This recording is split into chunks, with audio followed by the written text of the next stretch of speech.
Are you a regular Outlook user? Are you going on a vacation or planning to take some holidays from your office? Then don't forget to configure the Outlook automatic email replies to let people know you won't be available for a few days. The automatic reply is a very valuable feature. It helps to know people that you are unavailable and when you will be back, and what they have to do if they have a serious doubt or issue. Hence, setting up an auto reply is a good idea if you are going for a long vacation. In this video, we will discuss how you can set autoresponder or auto reply feature easily. Importance of autoresponder. Lets people know that you are unavailable and when will be back. This feature is helpful if your office day is very busy.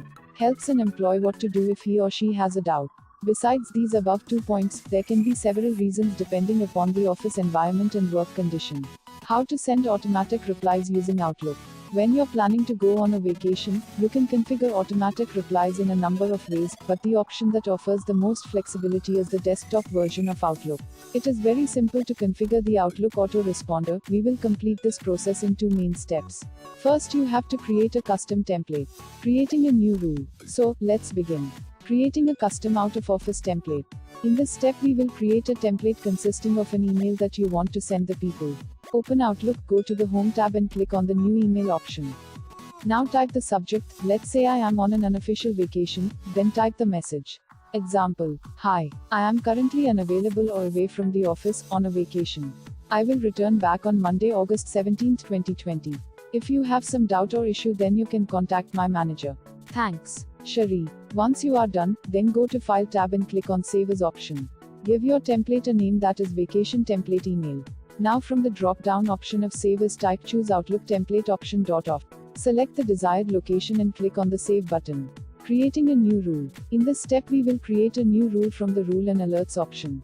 Open Outlook, go to File tab, then click on Rules and Alerts option. A new dialog box will open. On the Email Rules tab, click on New Rule. Under the Start from a Blank Rule option, select the Apply Rule on Messages I Receive option. Then click Next. Check the Where My Name is in the To Box option, then click Next. Check Reply using a specific template option, and in the Step 2 option select a specific template. From the Look in drop-down option, select User Templates in File System. Now select the template and click Open. In the Rules Wizard dialog box, select Next. Under the Step 1, select the Accept if it is an automatic reply checkbox and click Next. Now specify a name for this rule, or type a name for your auto reply rule, and under Step 2, select Turn on this rule. Finally, click on Finish and select OK. This will be the automatic response sent to people from your company who email you while you're away. Thank you for watching the video. For more such updates, subscribe the channel and follow us on Facebook, Twitter, and LinkedIn.